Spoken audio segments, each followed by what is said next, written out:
Dear students, in this module, we are going to talk about the types of social institutions that are available in Pakistan. Uh, like every society, Pakistani society is no more different while adopting different functions or patterns of social institutions. Every kind of social institution is available for Pakistani society, be it family institution, education institution, economic, religious, or political institution.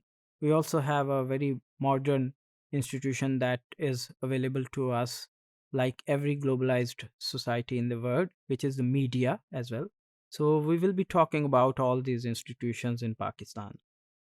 So, for each of these areas, social groups and associations carry out the goals in order to meet the social needs of its members, and behavior of people in these groups and associations is organized, or we can consider the patterned behavior by the relevant social institution. So when we talk about the pattern of behavior, it means that there is a recurring structure that is of interaction that is available to its members.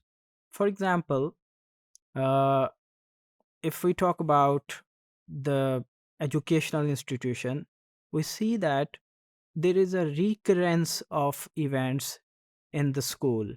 Like there is a daily routine, there is a coursework, there is but a homogeneous kind of syllabus, there is a uniform, and even the behavioral patterns are also very recurring. For example, where to sit, how to eat, how to behave, and how to interact with the teacher. So all these make the recurring patterns of interaction. So thus, economic institution organizes the ways in which society produces and distributes the goods and services it needs, and we see that in the as an economic institution, we find a lot of institutional organizations in Pakistan which are functioning as which are running our economy in the Pakistani society. And then we have the educational institutions which determine what should be learned and how it should be taught, and why it should be taught in a particular language, for example. So, educational institutions, as we see, are governed through the national education policy, which is distinctively available for each of the level, depending on whether it's the primary education, secondary education, or higher education.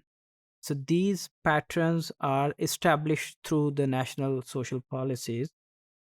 Here is glimpse of how these social institutions are interconnected.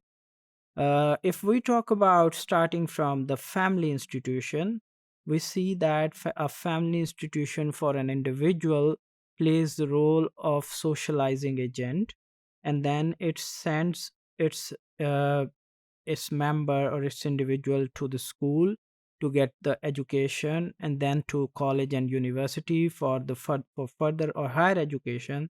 And after that, maybe it is also interconnected with the religion or religious institution.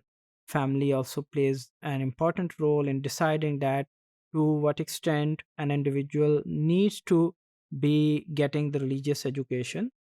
All these institutions are interrelated with the sense that the parents are also part of the economic activity, so that more or less they are dealing with the economic institutions as well.